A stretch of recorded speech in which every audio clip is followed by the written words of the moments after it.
सुन रहे हैं जगत गुरु तत्वदर्शी संत रामपाल जी महाराज द्वारा लिखित पुस्तक ज्ञान गंगा का पेज नंबर 44। पतिव्रता पद से गिरने की सजा पाई। कई युगों तक दोनों सात संख ब्रह्मांडों में रहे, परंतु परब्रह्म ने दुर्व्यवहार नहीं किया। ईश्वरी माया की स्वेच्छा से अंगीकार किया तथा अपनी शब्द शक्ति द्वारा नाखूनों से स्त्री इंद्री यानी योनि बनाई। ईश्वरी देवी की सहमति से संतान उत्पन्न की। इसलिए परब्रह्म के लोक यानी सात संख ब्रह्मांडों में प्राणियों को तप्तशिला का कष्ट नहीं है तथा वहाँ पशु पक्षी भी ब्रह्म लोक के देवों से अच्छे चरित्र युक्त हैं। आयु भी बहुत लंबी है, परंतु जन्म मृत्यु कर्माधार पर कर्मदंड तथा परिश्रम करके ही उदर पूर्ति होती है। स्वर्ग तथा नरक भी ऐसे ही बने हैं। परब्रह्म यानी अक्षर पुरुष को सात संख ब्रह्मांड उसके इच्छा रूपी भक्ति ध्यान अर्थात सहज समाधि विधि से की उसकी कमाई के प्रतिफल में प्रदान किए तथा सत्यलोक से भिन्न स्थान पर गोलाकार परिधि में बंद करके सात संख ब्रह्मांडों सहित अक्षर ब्रह्म व ईश्वरी माया को निष्कासित कर दिया। पूर्ण ब्रह्म यानी सत्पुरुष असंख्य ब्रह्मांडों जो सत्यलोक आदि में हैं तथा ब्रह्म के 21 ब्रह्मांडों तथा परब्रह्म के 7 संख ब्रह्मांडों का भी प्रभु यानी मालिक है, अर्थात परमेश्वर कबीरदेव कुल का मालिक है। श्री ब्रह्मा जी, श्री विष्णु जी तथा श्री शिव जी आदि के 4 भुजाएं तथा 16 कलाएं हैं तथा प्रकृति देवी यानी दुर्गा की 8 भुजाएं हैं तथा 64 कलाएं हैं। ब्रह्म यानी क्षर पुरुष की 1000 भुजाएं हैं तथा 1000 कलाएं हैं तथा 21 ब्रह्मांडों का प्रभु है। परब्रह्म यानी अक्षर पुरुष की 10,000 भुजाएं हैं तथा 10,000 कला हैं तथा 7 संख ब्रह्मांडों का प्रभु है। पूर्ण ब्रह्म यानी परम अक्षर पुरुष अर्थात सत्पुरुष की असंख्य भुजाएं तथा असंख्य कलाएं हैं तथा ब्रह्म के 21 ब्रह्मांड व परब्रह्म के 7 संख ब्रह्मांडों सहित असंख्य ब्रह्मांडों का प्रभु है। प्रत्येक प्रभु अपनी सर्व भुजाओं को समेटकर केवल 2 भुजाएं भी रख सकते हैं तथा जब चाहे सर्व भुजाओं को भी प्रकट कर सकते हैं। पूर्ण परमात्मा परब्रह्म के प्रत्येक ब्रह्मांड में भी अलग स्थान बनाकर अन्य रूप में गुप्त रहता है। यूं समझो जैसे एक घूमने वाला कैमरा बाहर लगा देते हैं तथा अंदर टीवी यानी टेलीविजन रख देते हैं।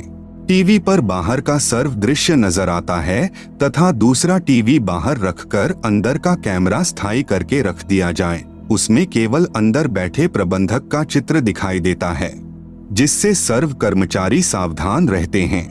इसी प्रकार पूर्ण परमात्मा अपने सतलोक में बैठकर सर्व को नियंत्रित किए हुए हैं तथा प्रत्येक ब्रह्मांड में भी सतगुरु कबीरदेव विद्यमान रहते हैं, जैसे सूर्य दूर होते हुए भी अपना प्रभाव अन्य लोकों में बनाए हुए है। आप सुन रहे हैं जगत गुरु तत्वदर्शी संत रामपाल जी महाराज द्वारा लिखित पुस्तक ज्ञान गंगा का पेज नंबर 45। पवित्र अथर्ववेद में सृष्टि रचना का प्रमाण। अथर्ववेद कांड नंबर 4 अनुवाक नंबर 1 मंत्र नंबर 1। ब्रह्म जज्ञानम प्रथमं पुरस्ताद विसीमतः सुरुचोवेन आवह स बुधन्या उपमा अस्य विष्ठाः सतश्च योनिम सतश्च विवह।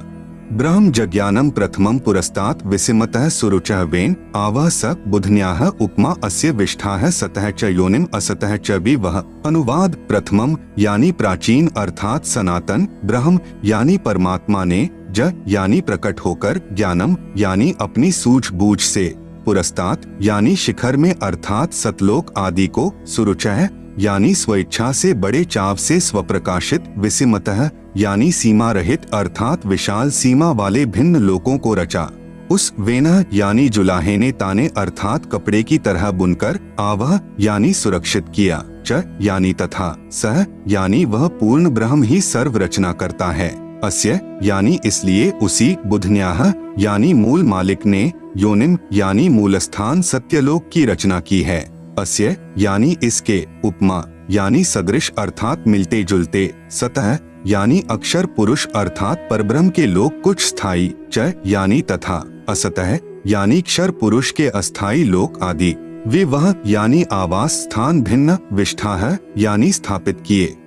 भावार्थ। पवित्र वेदों को बोलने वाला ब्रह्म यानी काल कह रहा है कि सनातन परमेश्वर ने स्वयं अनामय यानी अनामी लोक से सत्यलोक में प्रकट होकर अपनी सूझबूझ से कपड़े की तरह रचना करके ऊपर के सतलोक आदि को सीमा रहित स्वप्रकाशित अजर अमर अर्थात अविनाशी ठहराए तथा नीचे के परब्रह्म के साथ संख ब्रह्मांड तथा ब्रह्म के 21 ब्रह्मांड व इनमें छोटी से छोटी रचना भी उसी परमात्मा ने अस्थायी की है। प्रार्थना। पाठक जन चित्र में ऊपर के लोकों की सीमाएं देखेंगे तो मन में शंका उत्पन्न होगी कि वेदों में लिखा है सीमाएं नहीं है, इसलिए चित्र ठीक नहीं है। सीमा रहित लोक एक ही हो सकता है, अन्य होगा तो सीमा अवश्य होगी। इसलिए यहाँ स्पष्ट करता हूँ कि परमात्मा की लीला अद्भुत है।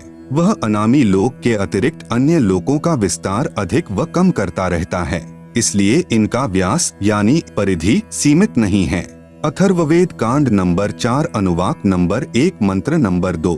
यम पितया राष्ट्रयत्वग्रे प्रथमाय जनुषे भुवनेष्ठा है तस्मा एतम सुरुचम हवार्मह्यम धर्मम श्रीणान्तु प्रथमाय धास्यवे। यम पितया राष्ट्री एतु अग्रे प्रथमाय जनुषे भुवनेष्ठाः तस्मा एतम सुरुचम हवार्मह्यम धर्मम श्रीणान्तु प्रथमाय धास्यवे।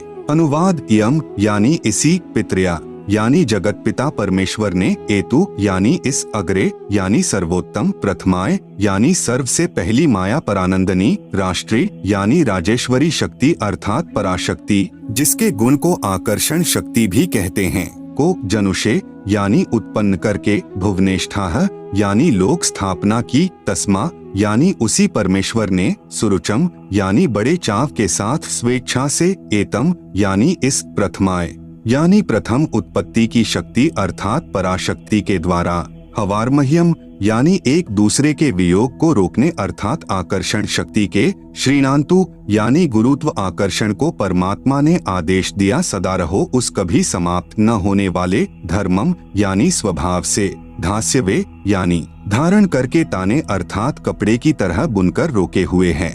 आप सुन रहे हैं जगत गुरु तत्वदर्शी संत रामपाल जी महाराज द्वारा लिखित पुस्तक ज्ञान गंगा का पेज नंबर 46। भावार्थ। जगत पिता परमेश्वर ने अपनी शब्द शक्ति से राष्ट्रीय अर्थात सबसे पहली माया राजेश्वरी उत्पन्न की तथा उसी पराशक्ति के द्वारा एक दूसरे को आकर्षण शक्ति से रोकने वाले कभी न समाप्त होने वाले गुण से उपरोक्त सर्व ब्रह्मांडों को स्थापित किया है। अथर्ववेद कांड नंबर 4 अनुवाक नंबर 1 मंत्र नंबर 3। प्रयोजगे विद्वानस्य बंधुर्विश्वा देवानाम जनिमा विवक्ति ब्रह्म ब्रह्मण उज्जभार मध्यान्निचरुच्चैः स्वधा अभिप्रतस्थ। प्रयोजगे विद्वानस्य बंधुः विश्वा देवानाम जनिमा विवक्ति ब्रह्म ब्रह्मण उज्जभार मध्यात् निचैः उच्चैः स्वधा अभिप्रतस्थ।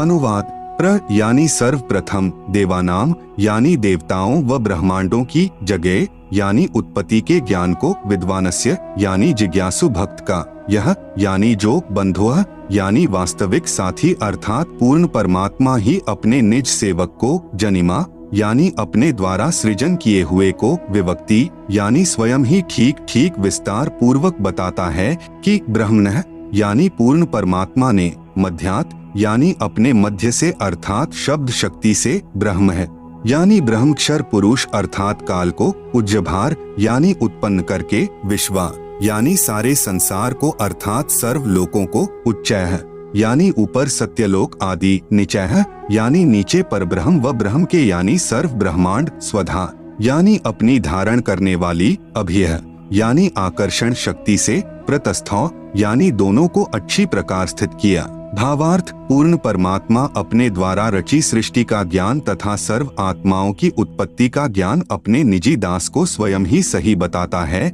कि पूर्ण परमात्मा ने अपने मध्य अर्थात अपने शरीर से अपनी शब्द शक्ति के द्वारा ब्रह्म यानी शर पुरुष काल की उत्पत्ति की तथा सर्व ब्रह्मांडों को ऊपर सतलोक, अलखलोक, अगमलोक, अनामी लोक आदि तथा नीचे परब्रह्म के साथ संख ब्रह्मांड तथा ब्रह्म के 21 ब्रह्मांडों को अपनी धारण करने वाली आकर्षण शक्ति से ठहराया हुआ है। जैसे पूर्ण परमात्मा कबीर परमेश्वर यानी कबीरदेव ने अपने निजी सेवक अर्थात सखा श्री धर्मदास जी, आदरणीय गरीबदास जी आदि को अपने द्वारा रची सृष्टि का ज्ञान स्वयं ही बताया। उपरोक्त वेद मंत्र भी यही समर्थन कर रहा है।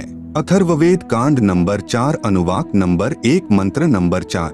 स हि दिवः स पृथिव्या ऋतस्था मही क्षेमं रोदसी अकस्भायत महान मही अस्कभायत विजातः धाम सदम पार्थिवम चरजय। सह हि दिवः स पृथिव्या ऋतस्था मही क्षेमं रोदसी अकस्भायत महान मही अस्कभायत विजातः धाम सदम पार्थिवम च रजय।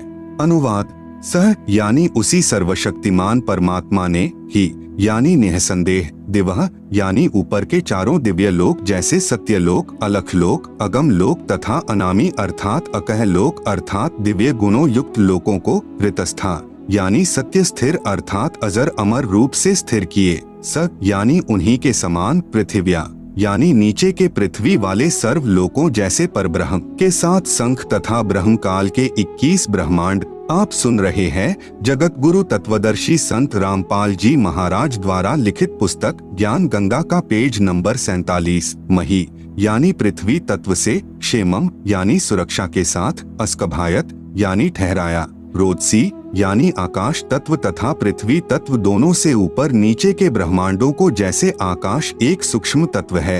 आकाश का गुण शब्द है। पूर्ण परमात्मा ने ऊपर के लोक शब्द रूप रचे जो तेजपुंज के बनाए हैं तथा नीचे के परब्रह्म यानी अक्षर पुरुष के सप्त संख ब्रह्मांड तथा ब्रह्मक्षर पुरुष के 21 ब्रह्मांडों को पृथ्वी तत्व से अस्थायी रचा। महान यानी पूर्ण परमात्मा ने, पार्थिवम यानी पृथ्वी वाले, वि यानी भिन्न भिन्न, धाम यानी लोक, च यानी और, सदम यानी आवास स्थान, मही यानी पृथ्वी तत्व से, रजह यानी प्रत्येक ब्रह्मांड में छोटे छोटे लोकों की, जातः यानी रचना करके, अस्कभायत यानी स्थिर किया। भावार्थ: ऊपर के चारों लोक सत्यलोक, अलख लोक, अगम लोक, अनामी लोक, यह तो अजर अमर स्थायी अर्थात अविनाशी रचे हैं तथा नीचे के ब्रह्म तथा परब्रह्म के लोकों को अस्थायी रचना करके तथा अन्य छोटे छोटे लोक भी उसी परमेश्वर ने रचकर स्थिर किए। अथर्ववेद कांड नंबर 4 अनुवाक नंबर 1 मंत्र 5। स बुधन्यादाष्ट्र जनुषो अभ्यग्रम बृहस्पतिर्देवता तस्य सम्राट आहर्यत शुक्रम ज्योतिषो जनिष्ठात् द्युमन्तो वि वसन्तु विप्राः। स बुधन्यात् आष्ट्र जनुषे अभि अग्रम बृहस्पतिः देवता तस्य सम्राट आहर्यत शुक्रम ज्योतिषः जनिष्ठ अथ द्युमन्तः वि वसन्तु विप्राः। अनुवाद: सह यानी उसी, बुधन्यात यानी मूल मालिक से, अभि अग्रम यानी सर्वप्रथम स्थान पर, आष्ट्र यानी अष्टंगी माया दुर्गा अर्थात प्रकृति देवी, जनुषेह यानी उत्पन्न हुई क्योंकि नीचे के परब्रह्म व ब्रह्म के लोकों का प्रथम स्थान सतलोक है, यह तीसरा धाम भी कहलाता है। तस्य यानी इस दुर्गा का भी मालिक यही, सम्राट यानी राजाधिराज, बृहस्पतिः यानी सबसे बड़ा पति व जगत गुरु, देवता यानी परमेश्वर है, यत यानी जिससे, अह यानी सबका वियोग हुआ, अथ यानी इसके बाद, ज्योतिषः यानी ज्योति रूप निरंजन अर्थात काल के, शुक्रम यानी वीर्य अर्थात बीज शक्ति से, जनिष्ठ यानी दुर्गा के उदर से उत्पन्न होकर, विप्राह यानी भक्त आत्माएं, वि यानी अलग से, धूमन्तः यानी मनुष्य लोक तथा स्वर्ग लोक में ज्योति निरंजन के आदेश से दुर्गा ने कहा, वसंतु यानी निवास करो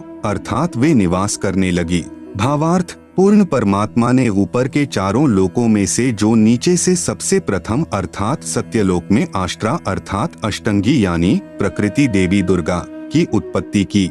यही राजाधिराज जगत गुरु पूर्ण परमेश्वर यानी सत्पुरुष है जिससे सबका वियोग हुआ है।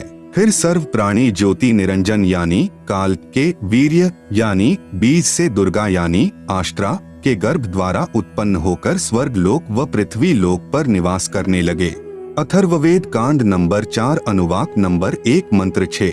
नूनम तदस्य काव्यो हिनोति महोदेवस्य पूर्व्यस्य धाम एष जगे बहुभ्यः साक्मित्था पूर्वे अर्धे विशिते ससन्नु।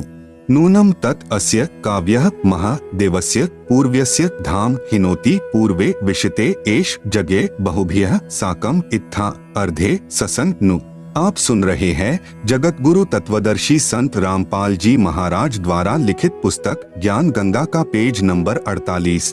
अनुवाद: नूनम यानी निसंदेह, तत् यानी वह पूर्ण परमेश्वर अर्थात तत् ब्रह्म ही, अस्य यानी इस, काव्यः यानी भक्त आत्मा जो पूर्ण परमेश्वर की भक्ति विधिवत करता है को वापिस, महा यानी सर्वशक्तिमान, देवस्य यानी परमेश्वर के, पूर्व्यस्य यानी पहले के, धाम यानी लोक में अर्थात सत्यलोक में, हिनोति यानी भेजता है।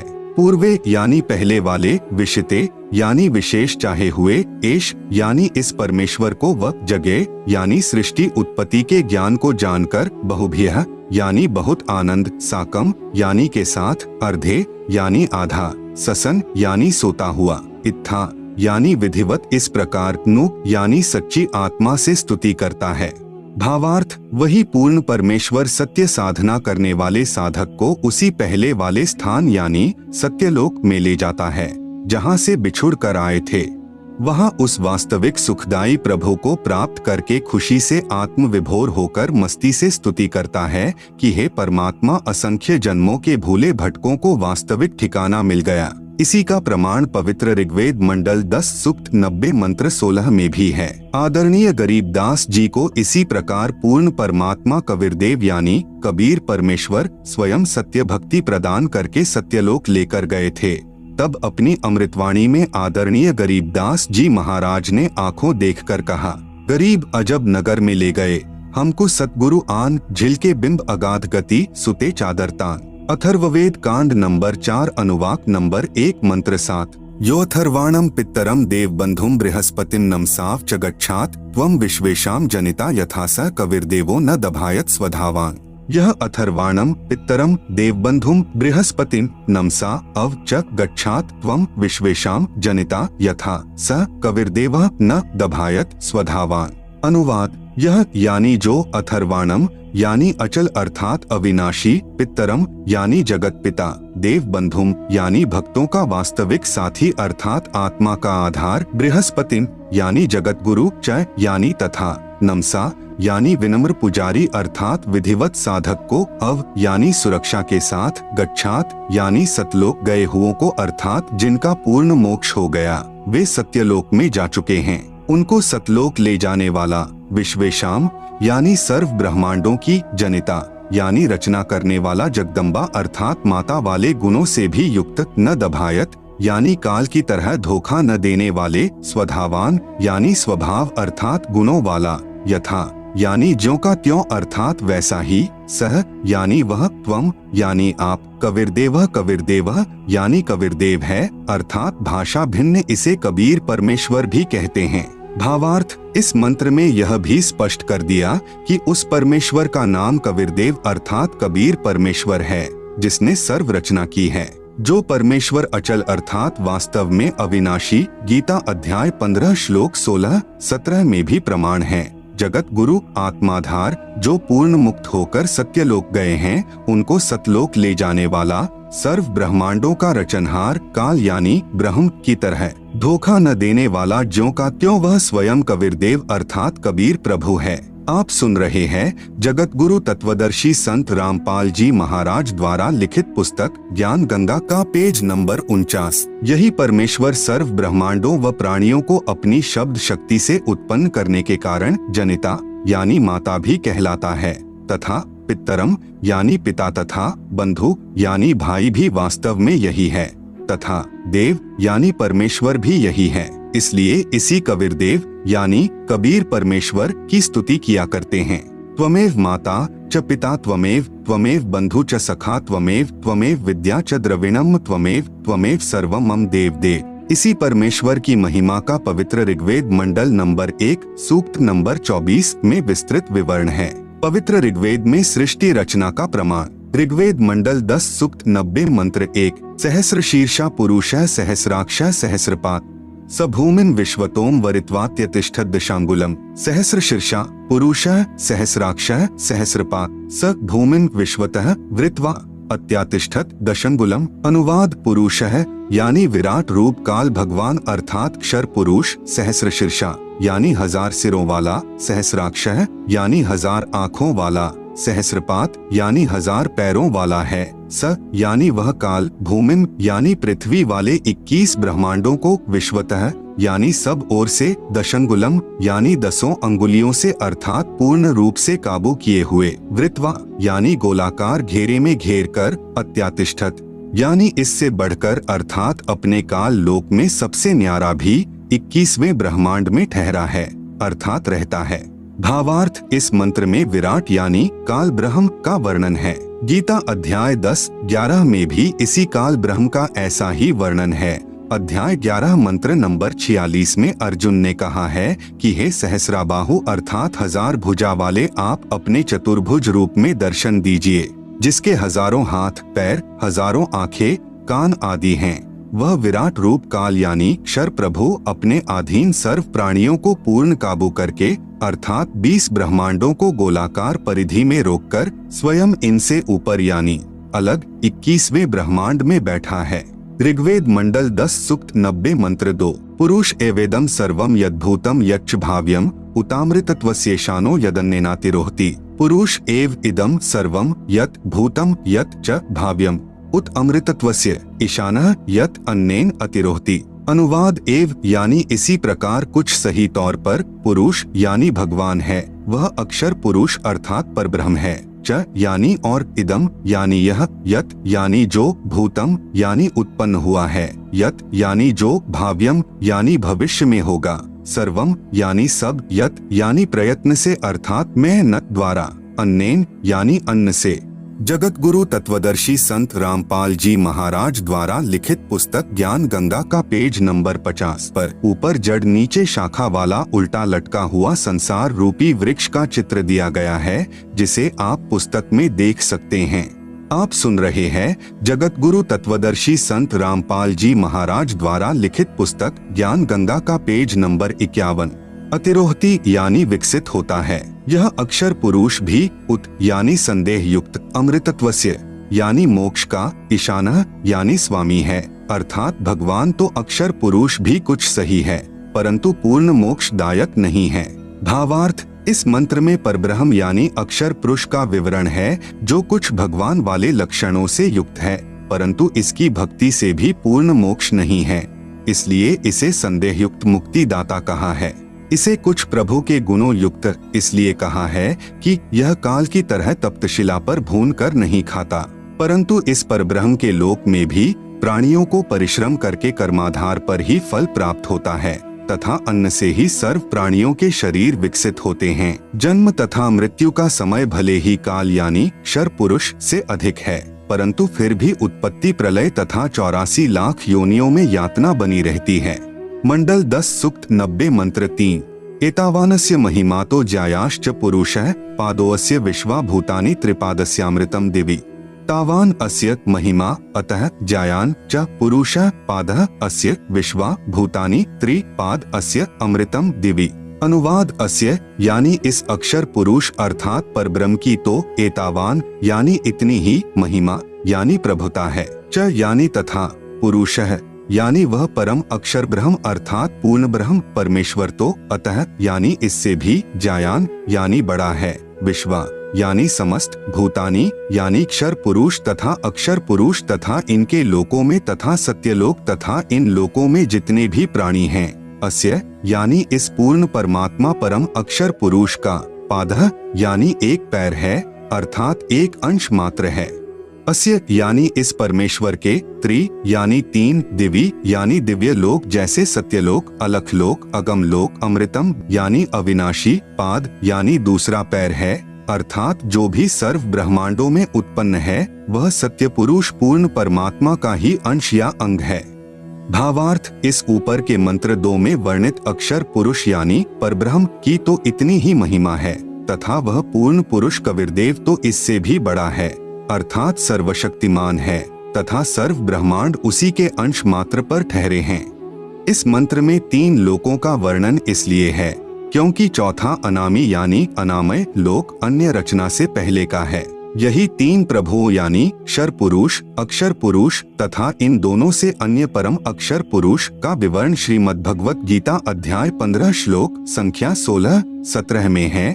इसी का प्रमाण आदरणीय गरीबदास साहेब जी कहते हैं कि गरीब जाके अर्धरूम पर सकल पसारा, ऐसा पूर्ण ब्रह्म हमारा, गरीब अनंत कोटि ब्रह्मांड का, एक रति नहीं भार, सतगुरु पुरुष कबीर हैं कुल के सृजनहार। इसी का प्रमाण आदरणीय दादू साहेब जी कह रहे हैं कि जिन मोको निज नाम दिया सोई सतगुरु हमार, दादू दूसरा कोई नहीं, कबीर सृजनहार।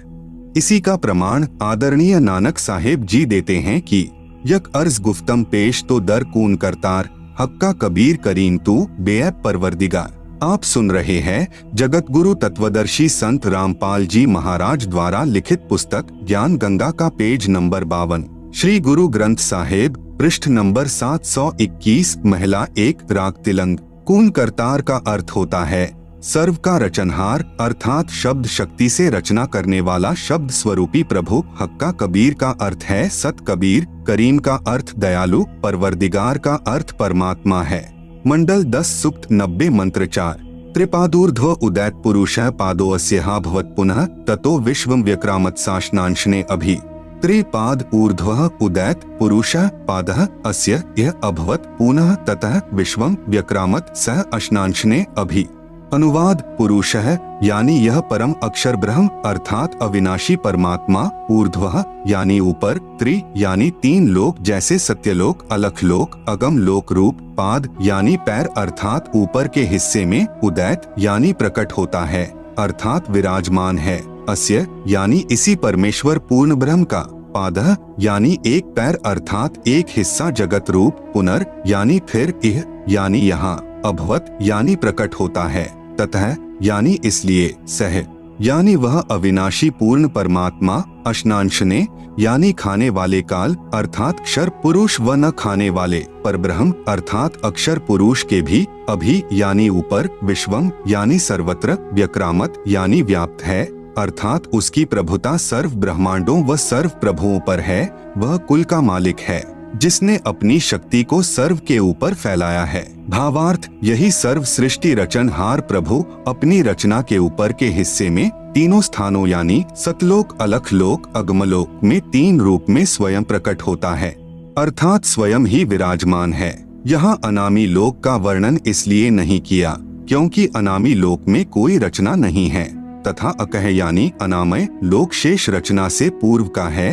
फिर कहा है कि उसी परमात्मा के सत्यलोक से बिछुड़कर नीचे के ब्रह्म व परब्रह्म के लोक उत्पन्न होते हैं और वह पूर्ण परमात्मा खाने वाले ब्रह्म अर्थात काल से, क्योंकि ब्रह्म काल विराट श्रापवश 1 लाख मानव शरीरधारी प्राणियों को खाता है, तथा न खाने वाले परब्रह्म अर्थात अक्षर पुरुष से यानी परब्रह्म प्राणियों को खाता नहीं, परंतु जन्म मृत्यु कर्मदंड ज्यों का त्यों बना रहता है, भी ऊपर सर्वत्र व्याप्त है अर्थात इस पूर्ण परमात्मा की प्रभुता सर्व के ऊपर है। कबीर परमेश्वर ही कुल का मालिक है जिसने अपनी शक्ति को सर्व के ऊपर फैलाया है, जैसे सूर्य अपने प्रकाश को सर्व के ऊपर फैलाकर प्रभावित करता है, ऐसे पूर्ण परमात्मा ने अपनी शक्ति रूपी रेंज यानी क्षमता को सर्व ब्रह्मांडों को नियंत्रित रखने के लिए छोड़ा हुआ है। जैसे मोबाइल फोन का टावर एक देशीय होते हुए अपनी शक्ति अर्थात मोबाइल फोन की रेंज यानी क्षमता चहुं ओर फैलाए रहता है, इसी प्रकार पूर्ण प्रभु ने अपनी निराकार शक्ति सर्व व्यापक की है, जिससे पूर्ण परमात्मा सर्व ब्रह्मांडों को एक स्थान पर बैठकर नियंत्रित रखता है। आप सुन रहे हैं जगत गुरु तत्वदर्शी संत रामपाल जी महाराज द्वारा लिखित पुस्तक ज्ञान गंगा का पेज नंबर 53। इसी का प्रमाण आदरणीय गरीबदास जी महाराज दे रहे हैं। अमृतवाणी राग कल्याण। 3 चरण चिंतामणि साहेब शेष बदन पर छाए, माता पिता कुल न बंधु न किन्हे जननी जाए। मंडल 10 सुक्त 90 मंत्र 5। तस्माद् विराजायत विराजो अधि पुरुषः सजातो अत्यरिच्यत पश्चात भूमिमथो पुरः। तस्मात् विराट अजायत विराजः अधि पुरुषः स जातः अत्यरिच्यत पश्चात भूमिम अथः पुरः। अनुवाद तस्मात् यानी उसके पश्चात उस परमेश्वर सत्य पुरुष की शब्द शक्ति से, विराट यानी विराट अर्थात ब्रह्म जिसे क्षर पुरुष व काल भी कहते हैं, अजायत यानी उत्पन्न हुआ है, पश्चात यानी इसके बाद, विराजः यानी विराट पुरुष अर्थात काल भगवान से, अधि यानी बड़े, पुरुषः यानी परमेश्वर ने, भूमिम यानी पृथ्वी वाले लोक, काल ब्रह्म तथा परब्रह्म के लोक को, अत्यरिच्यत यानी अच्छी तरह रचा, अथः यानी फिर, पुरः यानी अन्य छोटे छोटे लोक, स यानी उस पूर्ण परमेश्वर ने ही, जातः यानी उत्पन्न किया अर्थात स्थापित किया। भावार्थ उपरोक्त मंत्र 4 में वर्णित तीनों लोकों अग्मलोक, अलख लोक तथा सतलोक की रचना के पश्चात पूर्ण परमात्मा ने ज्योति निरंजन ब्रह्म की उत्पत्ति की अर्थात उसी सर्वशक्तिमान परमात्मा पूर्ण ब्रह्म कबीरदेव यानी कबीर प्रभु से ही विराट अर्थात ब्रह्म यानी काल की उत्पत्ति हुई। यही प्रमाण गीता अध्याय 3 मंत्र 15 में है कि अक्षर पुरुष अर्थात अविनाशी प्रभु से ब्रह्म उत्पन्न हुआ। यही प्रमाण अथर्व वेद कांड 4 अनुवाक 1 सूक्त 3 में है कि पूर्ण ब्रह्म से ब्रह्म की उत्पत्ति हुई। उसी पूर्ण ब्रह्म ने भूमिम यानी भूमि आदि छोटे बड़े सर्व लोकों की रचना की। वह पूर्ण ब्रह्म इस विराट भगवान अर्थात ब्रह्म से भी बड़ा है अर्थात इसका भी मालिक है। मंडल 10 सूक्त 90 मंत्र 15 सप्तास्यासन परिध्यस्त्रः सप्त समिधः कृता देवा यद्यज्ञम तन्वाना अबधनन पुरुषम पशुम सप्त अस्य आसन परिधयः त्रिसप्त समिधः कृता देवा यत् यज्ञम तन्वानाः अबधनन पुरुषम पशुम।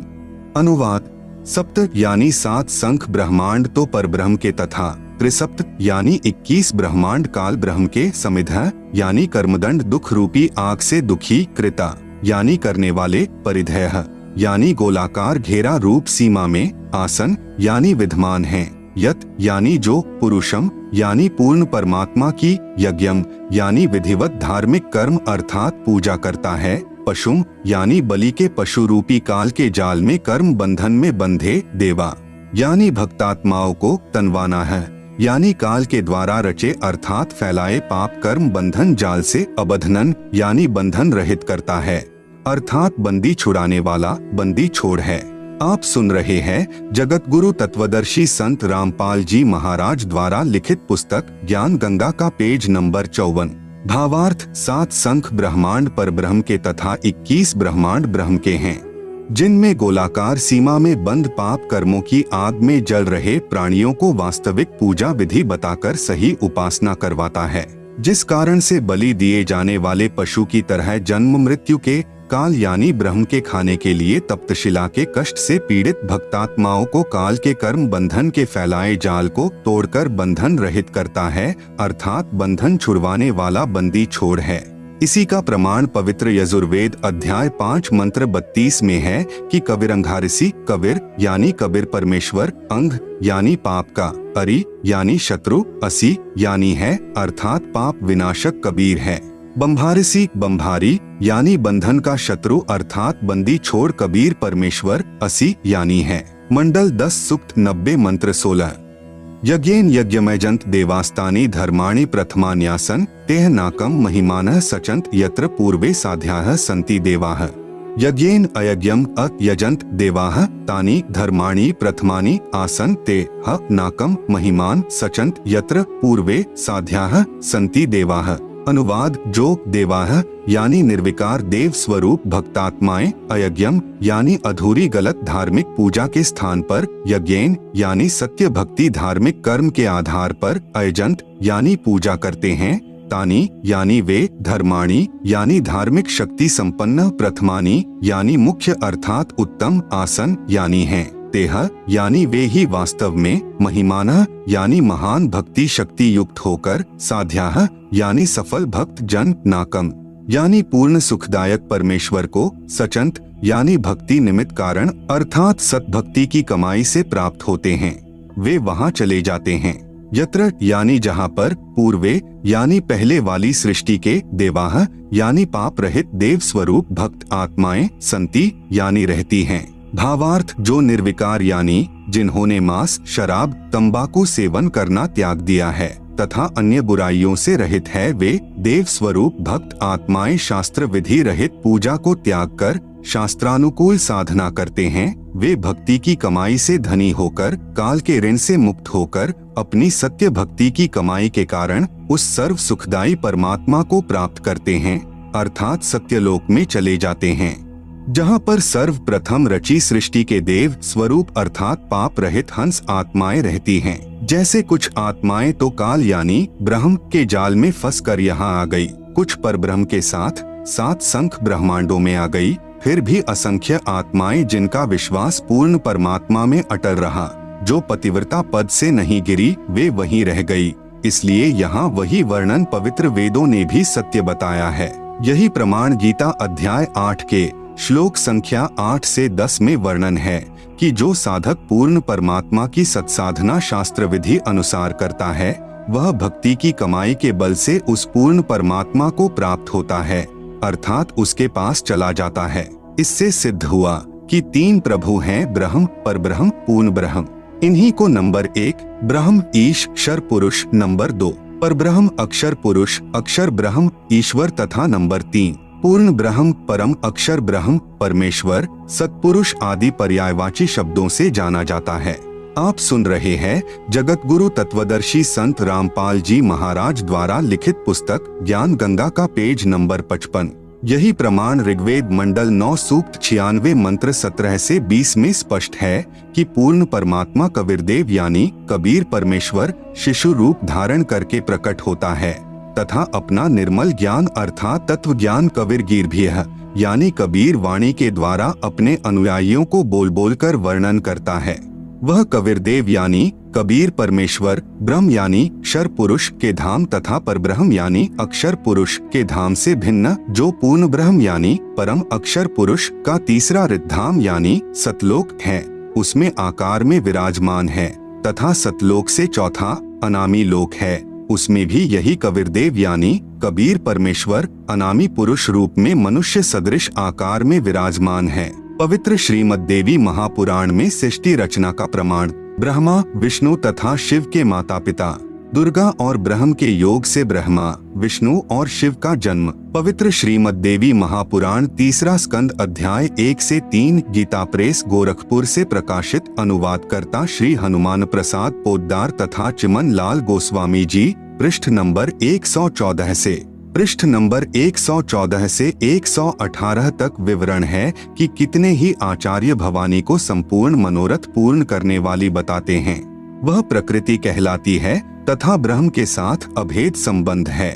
जैसे पत्नी को अर्धांगिनी भी कहते हैं अर्थात दुर्गा ब्रह्म यानी काल की पत्नी है। एक ब्रह्मांड की सृष्टि रचना के विषय में राजा श्री परीक्षित के पूछने पर श्री व्यास जी ने बताया कि मैंने श्री नारद जी से पूछा था कि हे देवर्षे इस ब्रह्मांड की रचना कैसे हुई। मेरे इस प्रश्न के उत्तर में श्री नारद जी ने कहा कि मैंने अपने पिता श्री ब्रह्मा जी से पूछा था कि हे पिताश्री इस ब्रह्मांड की रचना आपने की या श्री विष्णु जी इसके रचयिता हैं या शिव जी ने रचा है, सच सच बताने की कृपा करें।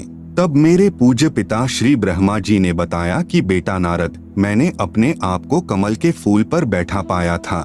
मुझे नहीं मालूम इस अगाध जल में मैं कहां से उत्पन्न हो गया। 1000 वर्ष तक पृथ्वी का अन्वेषण करता रहा, कहीं जल का उरछोर नहीं पाया। फिर आकाशवाणी हुई कि तप करो। 1000 वर्ष तक तप किया। फिर से सृष्टि करने की आकाशवाणी हुई। इतने में मधु और कैटभ नाम के 2 राक्षस आए। उनके भय से मैं कमल का डंठल पकड़कर नीचे उतरा। वहां भगवान विष्णु जी शेष शैया पर अचेत पड़े थे। उनमें से एक स्त्री यानी प्रेतवत प्रविष्ट दुर्गा निकली। वह आकाश में आभूषण पहने दिखाई देने लगी। तब भगवान विष्णु होश में आए। अब मैं तथा विष्णु जी 2 थे। इतने में भगवान शंकर भी आ गए। देवी ने हमें विमान में बैठाया तथा ब्रह्मलोक में ले गई। वहाँ एक ब्रह्मा एक विष्णु तथा एक शिव को और देखा। फिर एक देवी देखी। उसे देखकर विष्णु जी ने विवेक पूर्वक निम्न वर्णन किया। ब्रह्म काल ने भगवान विष्णु को चेतना प्रदान कर दी। उसको अपने बाल्यकाल की याद आई। तब बचपन की कहानी सुनाई। आप सुन रहे हैं जगत गुरु तत्वदर्शी संत रामपाल जी महाराज द्वारा लिखित पुस्तक ज्ञान गंगा का पेज नंबर 56 पृष्ठ नंबर 119 से 120 पर भगवान विष्णु जी ने श्री ब्रह्मा जी तथा श्री शिव जी से कहा कि यह हम तीनों की माता है। यही जगत जननी प्रकृति देवी है। मैंने इस देवी को तब देखा था जब मैं छोटा सा बालक था। यह मुझे पालने में झुला रही थी। 3 स्कंद पृष्ठ नंबर 123 पर श्री विष्णु जी ने श्री दुर्गा जी की स्तुति करते हुए कहा, तुम शुद्ध स्वरूपा हो। यह सारा संसार तुम ही से उद्भासित हो रहा है। मैं यानी विष्णु ब्रह्मा और शंकर हम सभी तुम्हारी कृपा से ही विद्यमान हैं। हमारा आविर्भाव यानी जन्म और तिरोभाव यानी मृत्यु हुआ करता है। अर्थात हम तीनों देव नाशवान हैं। केवल तुम ही नित्य यानी अविनाशी हो। जगत जननी हो, प्रकृति देवी हो। भगवान शंकर बोले, देवी यदि महाभाग विष्णु तुम ही से प्रकट यानी उत्पन्न हुए हैं तो उनके बाद उत्पन्न होने वाले ब्रह्मा भी तुम्हारे ही बालक हुए। फिर मैं तमोगुणी लीला करने वाला शंकर क्या तुम्हारी संतान नहीं हुआ, अर्थात मुझे भी उत्पन्न करने वाली तुम ही हो। विचार करें, उपरोक्त विवरण से सिद्ध हुआ कि श्री ब्रह्मा जी, श्री विष्णु जी, श्री शिव जी नाशवान हैं, मृत्युंजय यानी अजर अमर व सर्वेश्वर नहीं हैं, तथा दुर्गा यानी प्रकृति के पुत्र हैं, तथा ब्रह्म यानी काल सदाशिव इनका पिता है। तीसरा स्कंद पृष्ठ नंबर 125 पर ब्रह्मा जी के पूछने पर कि हे माता, वेदों में जो ब्रह्म कहा है वह आप ही हैं या कोई अन्य प्रभु है, इसके उत्तर में यहाँ तो दुर्गा कह रही है कि मैं तथा ब्रह्म एक ही हैं। फिर इसी स्कंद अध्याय 6 के पृष्ठ नंबर 129 पर कहा है कि अब मेरा कार्य सिद्ध करने के लिए विमान पर बैठकर तुम लोग शीघ्र पधारो यानी जाओ। कोई कठिन कार्य उपस्थित होने पर जब तुम मुझे याद करोगे तब मैं सामने आ जाऊंगी। देवताओं मेरा यानी दुर्गा का तथा ब्रह्म का ध्यान तुम्हें सदा करते रहना चाहिए। हम दोनों का स्मरण करते रहोगे तो तुम्हारे कार्य सिद्ध होने में तनिक भी संदेह नहीं है। उपरोक्त व्याख्या से स्वसिद्ध है कि दुर्गा यानी प्रकृति तथा ब्रह्म यानी काल ही तीनों देवताओं के माता पिता हैं, तथा ब्रह्मा, विष्णु व शिव जी नाशवान हैं व पूर्ण शक्ति युक्त नहीं हैं।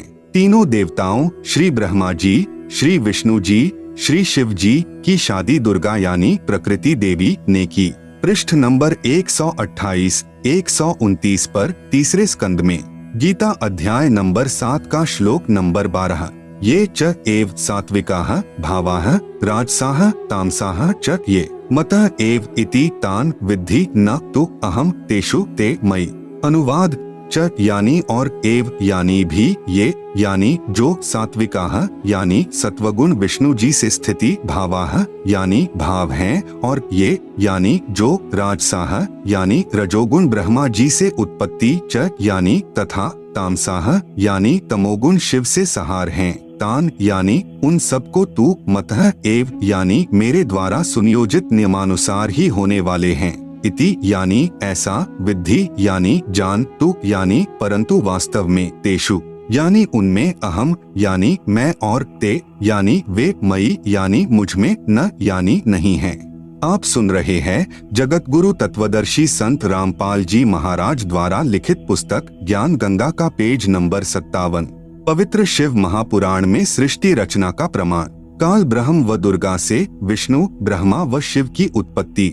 इसी का प्रमाण पवित्र श्री शिव पुराण गीता प्रेस गोरखपुर से प्रकाशित अनुवादकर्ता श्री हनुमान प्रसाद पोद्दार इसके अध्याय 6 रुद्र संहिता पृष्ठ नंबर 100 पर कहा है कि जो मूर्ति रहित परब्रह्म है उसी की मूर्ति भगवान सदाशिव है। इनके शरीर से एक शक्ति निकली, वह शक्ति अंबिका, प्रकृति यानी दुर्गा, त्रिदेव जननी यानी श्री ब्रह्मा जी, श्री विष्णु जी तथा श्री शिव जी को उत्पन्न करने वाली माता कहलाई, जिसकी 8 भुजाएं हैं। वे जो सदाशिव हैं उन्हें शिव, शंभु और महेश्वर भी कहते हैं। पृष्ठ नंबर 101 पर वे अपने सारे अंगों में भस्म रमाए रहते हैं। उन काल रूपी ब्रह्म ने एक शिवलोक नामक क्षेत्र का निर्माण किया। फिर दोनों ने पति पत्नी का व्यवहार किया, जिससे एक पुत्र उत्पन्न हुआ। उसका नाम विष्णु रखा। शिव पुराण पृष्ठ नंबर 102। फिर रुद्र संहिता अध्याय नंबर 7 पृष्ठ नंबर 103 पर ब्रह्मा जी ने कहा कि मेरी उत्पत्ति भी भगवान सदाशिव यानी ब्रह्म, काल तथा प्रकृति यानी दुर्गा के संयोग से अर्थात पति पत्नी के व्यवहार से ही हुई। फिर मुझे बेहोश कर दिया। फिर रुद्र संहिता अध्याय नंबर 9 पृष्ठ नंबर 110 पर कहा है कि इस प्रकार ब्रह्मा, विष्णु तथा रुद्र इन तीनों देवताओं में गुण हैं, परंतु शिव यानी काल ब्रह्म गुणातीत माने गए हैं। यहाँ पर 4 सिद्ध हुए अर्थात सदाशिव यानी काल ब्रह्म व प्रकृति यानी दुर्गा से ही ब्रह्मा, विष्णु तथा शिव उत्पन्न हुए हैं। तीनों भगवानों श्री ब्रह्मा जी, श्री विष्णु जी तथा श्री शिव जी की माता जी श्री दुर्गा जी तथा पिता जी श्री ज्योति निरंजन यानी ब्रह्म है। यही तीनों प्रभु रजगुण ब्रह्मा जी, सतगुण विष्णु जी, तमगुण शिव जी हैं। पवित्र श्रीमद् भगवत गीता जी में सृष्टि रचना का प्रमाण। इसी का प्रमाण पवित्र गीता जी अध्याय 14 श्लोक 3 से 5 तक है। ब्रह्म यानी काल कह रहा है कि प्रकृति यानी दुर्गा तो मेरी पत्नी है, मैं ब्रह्म यानी काल इसका पति हूँ। हम दोनों के संयोग से सर्व प्राणियों सहित तीनों गुणों यानी रजगुण ब्रह्मा जी, सतगुण विष्णु जी, तमगुण शिव जी की उत्पत्ति हुई है। मैं यानी ब्रह्म सर्व प्राणियों का पिता हूँ तथा प्रकृति यानी दुर्गा इनकी माता है। मैं इसके उदर में बीज स्थापना करता हूँ जिससे सर्व प्राणियों की उत्पत्ति होती है। प्रकृति यानी दुर्गा से उत्पन्न तीनों गुण यानी रजगुण ब्रह्मा, सतगुण विष्णु तथा तमगुण शिव जीव को कर्म आधार से शरीर में बांधते हैं। यही प्रमाण अध्याय 15 श्लोक 1 से 4 तथा 16-17 में भी है।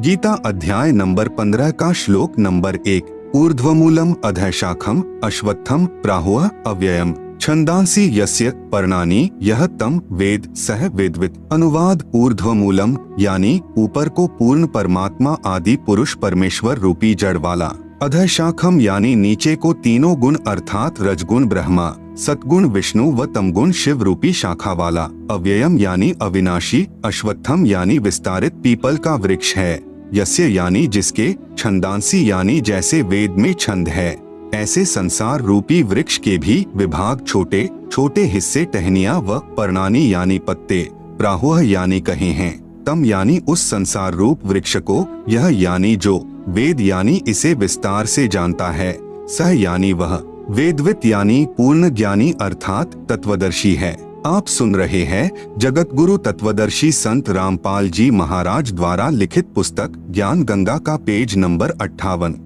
गीता अध्याय नंबर 15 का श्लोक नंबर 2, अधः च ऊर्ध्वं प्रसृताः तस्य शाखाः गुण प्रवृद्धाः विश्वप्रवालाः अधः च मूलानि अनुसंततानि कर्मानुबंधीनि मनुष्यलोके। अनुवाद तस्य यानी उस वृक्ष की, अधः यानी नीचे, च यानी और ऊर्ध्वम यानी ऊपर, गुण प्रवृद्धाः यानी तीनों गुणों ब्रह्मा, रजगुण विष्णु सतगुण शिव तमगुण रूपी, प्रसृता यानी फैली हुई, विश्व प्रवाला है यानी विकार काम क्रोध मोह लोभ अहंकार रूपी कोपल, शाखा है यानी डाली ब्रह्मा विष्णु शिव, कर्मानुबंधीनी यानी जीव को कर्मों में बांधने की, मूलानी यानी जड़े अर्थात मुख्य कारण हैं, च यानी तथा, मनुष्यलोके यानी मनुष्यलोक अर्थात पृथ्वी लोक में, अधः यानी नीचे नरक 84 लाख जूनियों में, ऊर्ध्वम यानी ऊपर स्वर्ग लोक आदि में, अनुसंततानी यानी व्यवस्थित किए हुए हैं। गीता अध्याय नंबर 15 का श्लोक नंबर 3, न रूपम अस्य इह तथा उपलभ्यते न अंतः न च आदिह न च संप्रतिष्ठा अश्वत्थम एनम सुविरूढ़ मूलम असंगशस्त्रेण दृढ़ेन छित्वा। अनुवाद अस्य यानी इस रचना का, न यानी नहीं, आदिह यानी शुरुआत, च यानी तथा, न यानी नहीं, अंतः यानी अंत है, न यानी नहीं, तथा यानी वैसा, रूपम यानी स्वरूप, उपलभ्यते यानी पाया जाता है, च यानी तथा, ये यानी यहाँ विचार काल में अर्थात मेरे द्वारा दिया जा रहा गीता ज्ञान में पूर्ण जानकारी मुझे भी न यानी नहीं है, संप्रतिष्ठा यानी क्योंकि सर्व ब्रह्मांडों की रचना की अच्छी तरह स्थिति का मुझे भी ज्ञान नहीं है, एनम यानी इस, सुविरूढ़ मूलम यानी अच्छी तरह स्थायी स्थिति वाला, अश्वत्थम यानी मजबूत स्वरूप वाले संसार रूपी वृक्ष के ज्ञान को, असंगशस्त्रेण यानी पूर्ण ज्ञान रूपी, दृढ़ेन यानी दृढ़ सूक्ष्म वेद अर्थात तत्व ज्ञान के द्वारा जानकर, छित्वा यानी काटकर अर्थात निरंजन की भक्ति को क्षणिक अर्थात क्षण भंगुर जानकर ब्रह्मा विष्णु शिव ब्रह्म तथा परब्रह्म से भी आगे पूर्ण ब्रह्म की तलाश करनी चाहिए। गीता अध्याय नंबर 15 का श्लोक नंबर 4, ततः पदम तत् परिमार्गितव्यम यस्मिन् गताः न निवर्तन्ति भूयः तम एक च आद्यम पुरुषम प्रपद्ये यतः प्रवृत्तियः प्रसृता पुराणी। अनुवाद जब तत्वदर्शी संत मिल जाए, ततः यानी इसके पश्चात, तत् यानी उस परमात्मा के, पदम यानी पद स्थान अर्थात सतलोक को, परिमार्गितव्यम यानी भली भांति खोजना चाहिए, यस्मिन यानी जिसमें, गताः यानी गए हुए साधक, भूयः यानी फिर, न निवर्तन्ति यानी लौटकर संसार में नहीं आते, च यानी और, यतः यानी जिस परमात्मा परम अक्षर ब्रह्म से, पुराणी यानी आदि, प्रवृत्तिः यानी रचना सृष्टि, प्रसृता यानी उत्पन्न हुई है, तम यानी अज्ञात, आधम यानी आदि यम अर्थात मैं काल निरंजन, पुरुषम यानी पूर्ण परमात्मा की, एव यानी ही, प्रपद्ये यानी मैं शरण में हूँ तथा उसी की पूजा करता हूँ। आप सुन रहे हैं जगत गुरु तत्वदर्शी संत रामपाल जी महाराज द्वारा लिखित पुस्तक ज्ञान गंगा का पेज नंबर 59, गीता अध्याय नंबर 15 का श्लोक नंबर 16। द्वौ इमौ पुरुषौ लोके क्षरः च अक्षरः एव च क्षरः सर्वाणि भूतानि कूटस्थः अक्षरः उच्यते। अनुवाद: लोके यानी इस संसार में, द्वौ यानी दो प्रकार के, क्षरः यानी नाशवान, च यानी और, अक्षरः यानी अविनाशी, पुरुषौ यानी भगवान हैं, एव यानी इसी प्रकार, इमौ यानी इन दोनों प्रभुओं के लोकों में, सर्वाणि यानी संपूर्ण, भूतानि यानी प्राणियों के शरीर तो, क्षरः यानी नाशवान, च यानी और, कूटस्थः यानी जीवात्मा, अक्षरः यानी अविनाशी, उच्यते यानी कहा जाता है। गीता अध्याय नंबर 15 का श्लोक नंबर 17। उत्तमः पुरुषः तु अन्यः परमात्मा इति उदाहृतः। यह लोकत्रयम् आविश्य बिभर्ति अव्ययः ईश्वरः। अनुवाद: उत्तमः यानी उत्तम, पुरुषः यानी प्रभु, तु यानी तो, अन्य यानी उपरोक्त दोनों प्रभु, क्षर पुरुष तथा अक्षर पुरुष से भी अन्य ही है। इति यानी यह वास्तव में, परमात्मा यानी परमात्मा, उदाहृतः यानी कहा गया है, यह यानी जो, लोकत्रयम यानी तीनों लोकों में, आविश्य यानी प्रवेश करके, बिभर्ति यानी सबका धारण पोषण करता है, एवं अव्ययः यानी अविनाशी, ईश्वरः यानी ईश्वर, प्रभुओं में श्रेष्ठ अर्थात समर्थ प्रभु है। भावार्थ: गीता ज्ञान दाता प्रभु ने केवल इतना ही बताया है कि यह संसार उल्टे लटके वृक्ष तुल्य जानो। ऊपर जड़े यानी मूल तो पूर्ण परमात्मा है, नीचे टहनियां आदि अन्य हिस्से जानो। इस संसार रूपी वृक्ष के प्रत्येक भाग का भिन्न भिन्न विवरण जो संत जानता है वह तत्वदर्शी संत है, जिसके विषय में गीता अध्याय 4 श्लोक नंबर 34 में कहा है। गीता अध्याय 15 श्लोक नंबर 2-3 में केवल इतना ही बताया है कि 3 गुण रूपी शाखा हैं। यहाँ विचार काल में अर्थात गीता में आपको मैं यानी गीता ज्ञान दाता पूर्ण जानकारी नहीं दे सकता, क्योंकि मुझे इस संसार की रचना के आदि व अंत का ज्ञान नहीं है। उसके लिए गीता अध्याय 4 श्लोक नंबर 34 में कहा है कि किसी तत्वदर्शी संत से उस पूर्ण परमात्मा का ज्ञान जानो। इस गीता अध्याय 15 श्लोक 1 में उस तत्वदर्शी संत की पहचान बताई है कि वह संसार रूपी वृक्ष के प्रत्येक भाग का ज्ञान कराएगा। उसी से पूछो। गीता अध्याय 15 के श्लोक 4 में कहा है कि उस तत्वदर्शी संत के मिल जाने के पश्चात उस परमपद परमेश्वर की खोज करनी चाहिए, अर्थात उस तत्वदर्शी संत के बताए अनुसार साधना करनी चाहिए, जिससे पूर्ण मोक्ष यानी अनादि मोक्ष प्राप्त होता है। गीता अध्याय 15 श्लोक 16-17 में स्पष्ट किया है कि 3 प्रभु हैं, एक क्षर पुरुष यानी ब्रह्म, दूसरा अक्षर पुरुष यानी परब्रह्म, तीसरा परम अक्षर पुरुष यानी पूर्ण ब्रह्म। क्षर पुरुष तथा अक्षर पुरुष वास्तव में अविनाशी नहीं है, वह अविनाशी परमात्मा तो इन दोनों से अन्य ही है।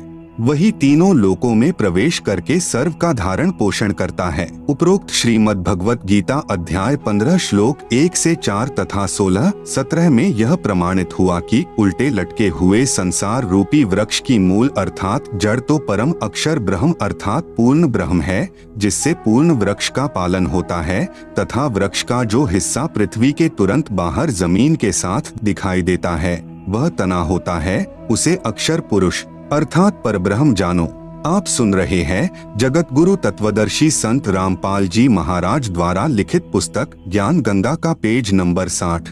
उस तने से ऊपर चलकर अन्य मोटी डार निकलती है, उनमें से एक डार को ब्रह्म अर्थात क्षर पुरुष जानो तथा उसी डार से अन्य 3 शाखाएं निकलती हैं, उन्हें ब्रह्मा, विष्णु तथा शिव जानो तथा शाखाओं से आगे पत्ते रूप में सांसारिक प्राणी जानो। उपरोक्त गीता अध्याय 15 श्लोक 16-17 में स्पष्ट है कि क्षर पुरुष यानी ब्रह्म तथा अक्षर पुरुष यानी परब्रह्म तथा इन दोनों के लोकों में जितने प्राणी हैं उनके स्थूल शरीर तो नाशवान हैं तथा जीवात्मा अविनाशी है, अर्थात उपरोक्त दोनों प्रभु व इनके अंतर्गत सर्व प्राणी नाशवान हैं।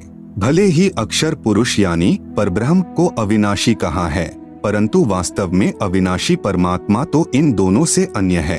वह तीनों लोकों में प्रवेश करके सबका पालन पोषण करता है। उपरोक्त विवरण में 3 प्रभुओं का भिन्न भिन्न विवरण दिया है। पवित्र बाइबल तथा पवित्र कुरान शरीफ में सृष्टि रचना का प्रमाण, इसी का प्रमाण पवित्र बाइबल में तथा पवित्र कुरान शरीफ में भी है। कुरान शरीफ में पवित्र बाइबल का भी ज्ञान है, इसलिए इन दोनों पवित्र सदग्रंथों ने मिलजुल कर प्रमाणित किया है कि कौन तथा कैसा है सृष्टि रचनहार तथा उसका वास्तविक नाम क्या है। पवित्र बाइबल उत्पत्ति ग्रंथ पृष्ठ नंबर 2 पर, चैप्टर 1 वर्सेस 20, चैप्टर 2 वर्सेस 5 पर, 6वां दिन प्राणी और मनुष्य अन्य प्राणियों की रचना करके। 26 फिर परमेश्वर ने कहा, हम मनुष्य को अपने स्वरूप के अनुसार अपनी समानता में बनाएं, जो सर्व प्राणियों को काबू रखेगा। 27 तब परमेश्वर ने मनुष्य को अपने स्वरूप के अनुसार उत्पन्न किया, अपने ही स्वरूप के अनुसार परमेश्वर ने उसको उत्पन्न किया, नर और नारी करके मनुष्यों की सृष्टि की। 29 प्रभु ने मनुष्यों के खाने के लिए जितने बीज वाले छोटे पेड़ तथा जितने पेड़ों में बीज वाले फल होते हैं वे भोजन के लिए प्रदान किए हैं, मांस खाना नहीं कहा है।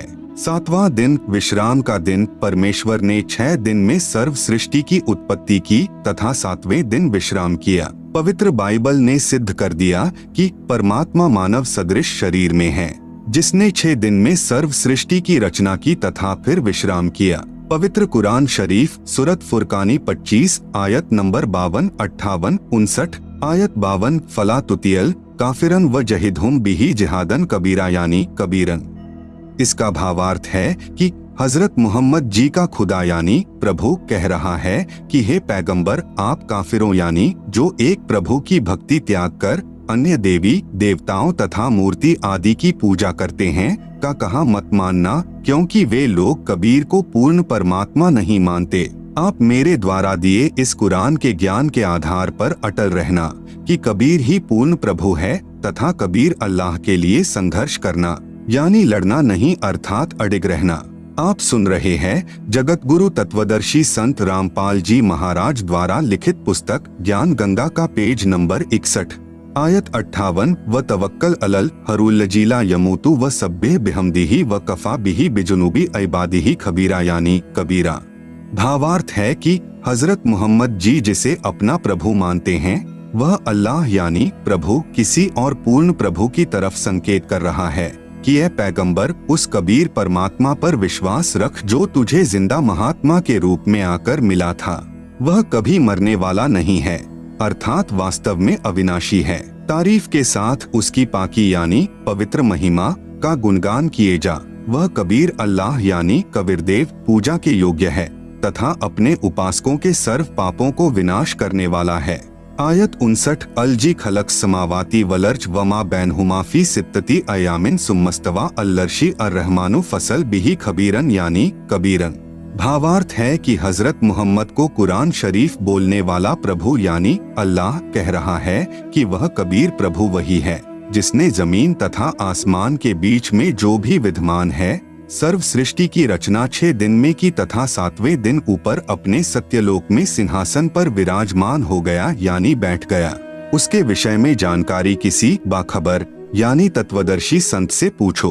उस पूर्ण परमात्मा की प्राप्ति कैसे होगी तथा वास्तविक ज्ञान तो किसी तत्वदर्शी संत यानी बाखबर से पूछो, मैं नहीं जानता। उपरोक्त दोनों पवित्र धर्मों यानी ईसाई तथा मुसलमान के पवित्र शास्त्रों ने भी मिलजुल कर प्रमाणित कर दिया कि सर्व सृष्टि रचनहार, सर्व पाप विनाशक, सर्व शक्तिमान अविनाशी परमात्मा मानव सदृश शरीर में आकार में है तथा सत्यलोक में रहता है।